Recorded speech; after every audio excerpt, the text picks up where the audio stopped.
All right. Hey everybody, Main Brew Guy. It's been a while. This is the intro video for Nick and Brandon, the boys from Exit 12 Brewing. But in front of you is from, I think it's going to be right to left on the camera. Right being my guava ale, next being the maple nut brown ale, also followed by the cream ale and the raspberry mango sour. And I'll just go into sipping that as we talk about the Traveling Growler. So this came to me with a fantastic beer in it. And I have some footage I'm going to show you right now.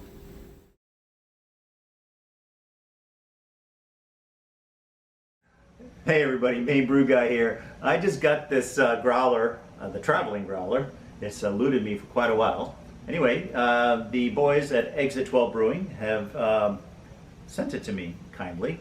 And I have Nick with me. So Nick, can you tell me about the beer that I have here? Yeah, so this beer is called Foam Space. It's a New England IPA that Brandon and I created. It has the largest amount of adjuncts that we've ever put in a beer, let alone a New England IPA. We have just under 4 pounds of flaked oats, barley, wheat, different flaked adjuncts to give it that really nice creamy mouthfeel. Brandon and I, for years, have been trying to brew this style, and it has eluded us for one reason or another. Every time we brew it, we happen to get this really weird off flavor that we weren't excited about. So we figured we just purchased the new Firmzilla from Caneland, so we can pressurize ferment and we can pressurize transfer. So we figured why not for the first beer do a New England IPA and see if oxygen, whether it's cold side oxidation or whether it's when we're packaging, we're just exposing it to too much oxygen or we're not bleeding decay, whatever the situation may be. Let's see if the pressurized fermentation and transfer will do the trick. So in this beer, we added a little what I like to call kiss of Columbus for bittering, and then we added majority Galaxy and Sabro hops. Okay. When did you add the Sabro?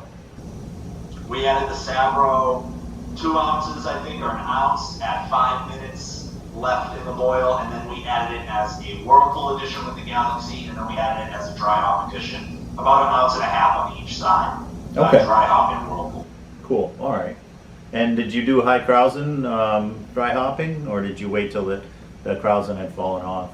So we didn't realize with pressurized fermentation, and we're also using a strain of the Kvike yeast from a local in Maine, actually. Oh. It's the name of the place is called Maniacal Yeast Laboratory or something. It's called Maniacal, and they put out their own strains of Kvike. So we used one of theirs, and it's called the Juggernaut. And basically, under fermentation, we have found that when you pressurize under fermentation, the fermentation itself only lasts a few days. Well, we didn't know this initially, so we planned on dry hopping at high Krausen, and unfortunately, we ended up dry hopping near the end of fermentation.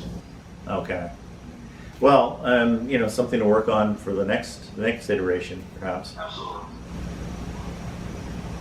Okay. Back. Wow, I can see you've got a nice pour there. All right, so I had there was a lot of condensation on the cap on this thing. Plus, I think you guys reefed on this. So anyway, I got it off. I broke the seal on it, got it off. So I got the whiff just on the neck of this, and God, it smells so clean. So Yeah, that's one thing that we mentioned in our video that we'll be releasing tomorrow for our Homebrew Wednesday. There you go. That it was very clean.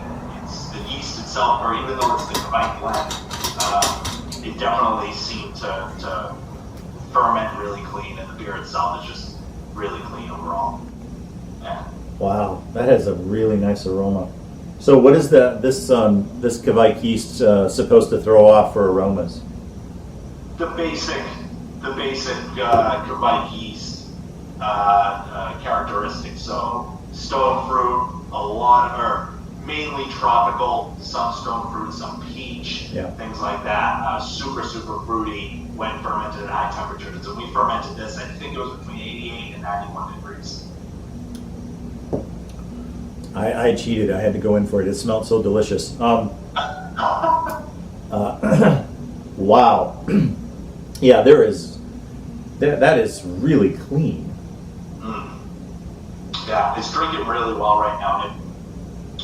We don't get any of that really harsh bitterness that really, what we characterize as medicinal and band-aidy, even though that's not really what it was. Yeah. It just drinks really smooth throughout. I get a ton of grapefruit. I get a ton of orange, maybe some like tangerine. Yeah, I'm definitely getting some tangerine. And just so you know, there was no oxidation that I can pick up even from the the moving around in the growler. That's awesome. That's great to hear.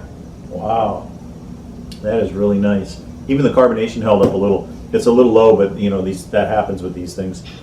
Yeah, it's tough. It's tough in the growler. Yeah, but it held up. There's still plenty of carbonation. I'm going to top that off so I can get another whiff. That is really beautiful. Really beautiful. Thank you. Yeah, we really enjoyed it a lot. I also, as it warms, cold, it can be kind of tough to pull out some fruit flavors. But as it warms, there's like a really nice melon characteristic, a really nice like underripe cantaloupe characteristic that comes out on it as well, which we think is probably more the yeast than the hops itself. We know with Sabro it was supposed to give off like a strawberry, but we don't necessarily get that in this. Yeah, if there was Sabro would ever throw off any strawberries, it would probably have to be in a really light beer, and it would just be Sabro. Right. It's just. Yeah, we enjoy the malt bill on this as well. It was fairly simple, and you get some really nice mouth-coating malt sweetness to it as well. Yeah, and it's got a nice. I'm sure that's the yeast, but it's got a nice citrusy, tangy kind of ripe citrus kind of. And so your favorite hops to use in here on all your iterations has been Sabro and Columbus? No, we've used Sabro. This is the first time we've used Sabro, but we've used Galaxy before. We've used Columbus before from the same batch. Mm-hmm. Maybe not the Galaxy, but the Columbus for sure. I mean, we've tried different hops from different years. We've tried different yeasts. We've tried different fermenters. We've tried different brewing systems. We've tried just about everything that you could try.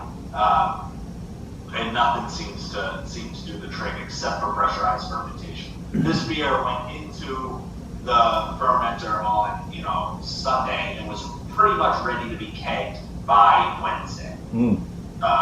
And except that we had the hops in, we were dry hopping. Once we took the hops up, grain to glass, it probably took maybe 8 to 9 days. Yeah. So as you telling me about this and it's warming up, I'm getting more like a lemon. Sort of not pucker your mouth kind of lemon, but there's lemon in there. It's like lemon juice that you buy out of the store that's in that cute little yellow lemon. Yeah, without the squeezing of all your salivary glands. Yeah, right. And it's not like a lemony lemon. It's like almost like an unsweetened and sugarized lemon. Yeah, like lemongrass almost. No, sure. Yeah. Huh. Wow, that is really nice. Thank you, man. Thank you.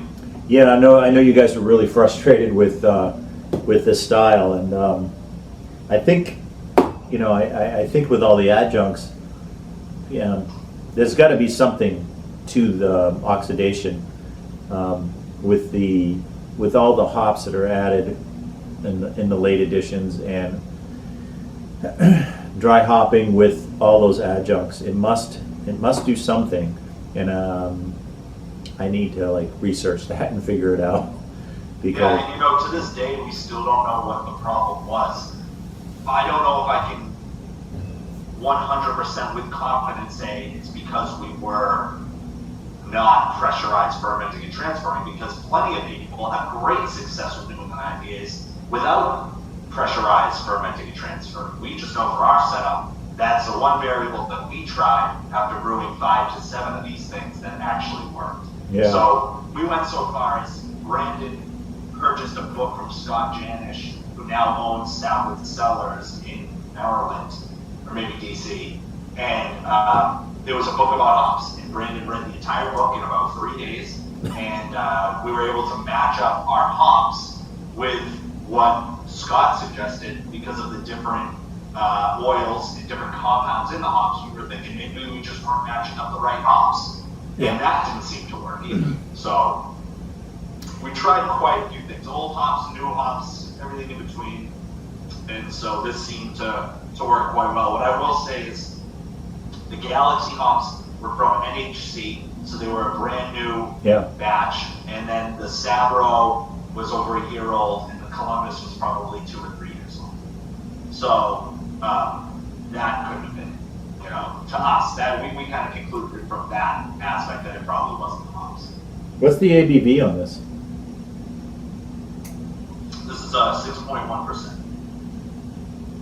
Man, I am totally impressed. So, you and I have had some discussions on WhatsApp, and I know that you guys had struggled with some of the hop flavors, and we're our own worst enemies when it comes to that stuff.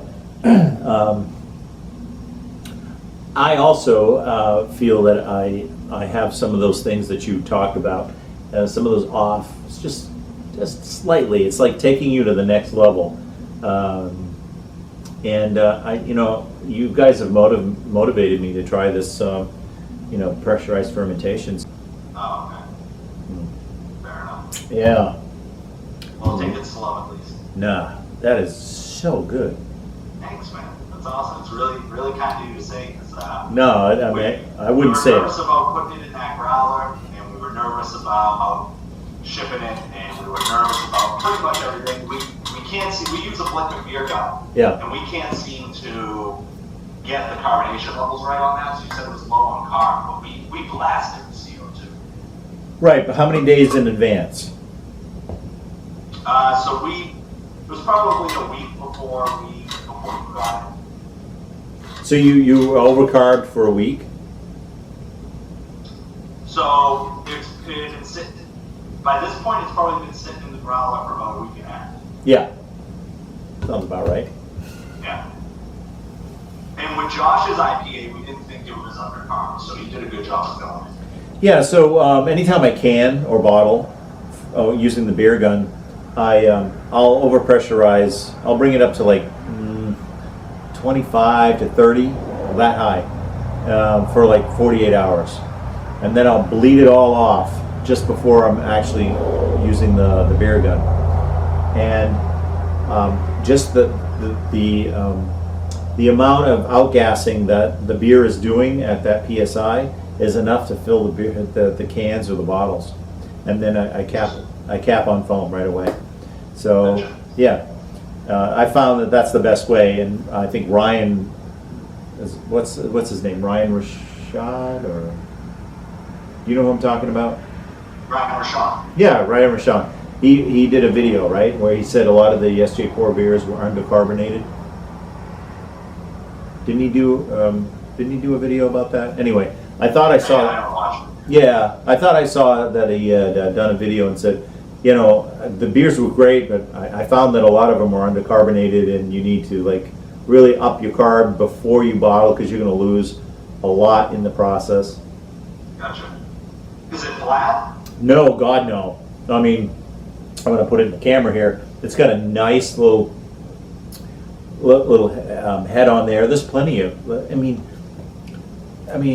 you probably, if you had a range, you're on the low end of the range, where you're not below it. So, Okay. yeah, and like I said, it's appropriately carbonated for being in a growler.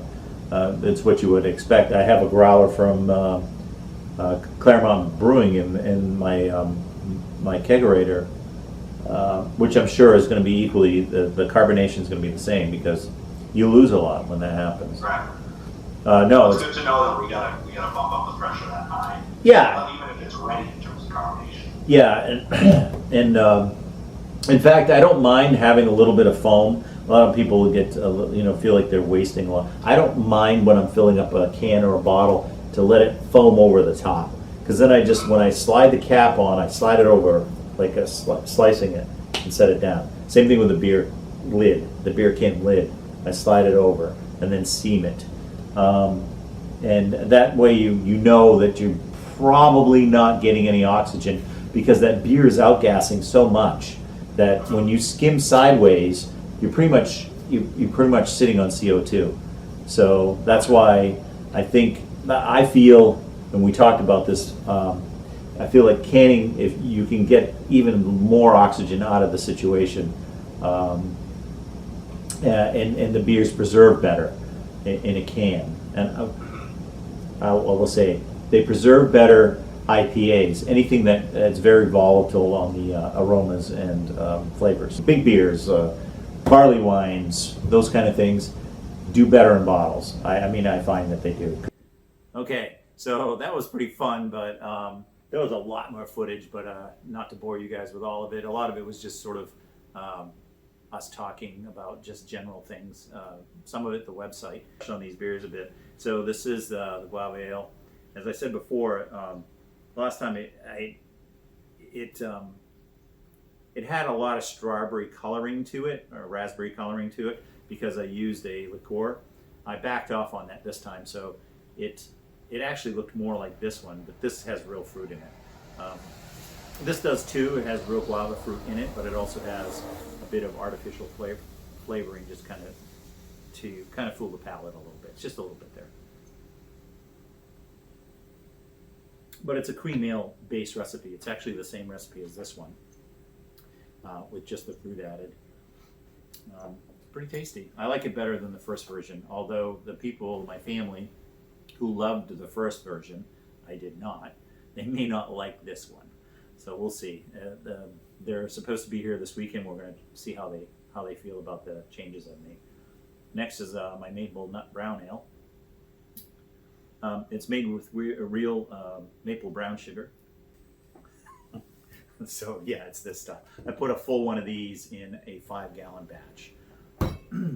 So that is 100% pure maple organic. So that's in here. I also use it's the oats that they were presenting at NHC Rhode Island. Came home with 4 pounds of it, but I put 2 pounds in here as well. And it does add an interesting nut character to it. It's not like peanut butter, but it's more like a bowl of mixed nuts without the salt. It's actually quite good. It keeps getting better with age too, so I'm really pleased with that. I probably should have turned that one to the Ester Pour Challenge. The cream ale smells like a cream ale, looks like a cream ale, acts like a cream ale, must be a cream ale. That's pretty clear too. It's just pretty humid here in South Florida in December. It's about 80 degrees with probably equal amount of humidity. Okay, so that's it. It's pretty good. Actually, I've been crushing on this one quite a bit. And last but not least, kettle soured raspberry mango sour. Doesn't have much head on it. I think it's still carbonating. So anyway, it's the last one that was put in the keg and Keezer not too long ago. So I don't think it's fully carbonated yet. There is a little there, but you can actually see like the fruit pectins kind of sticking to the side of the glass. I put a lot of fruit in here. I made 10 gallons of this, and I put 6 gallons of fruit in there, pureed fruit, so it's quite a bit.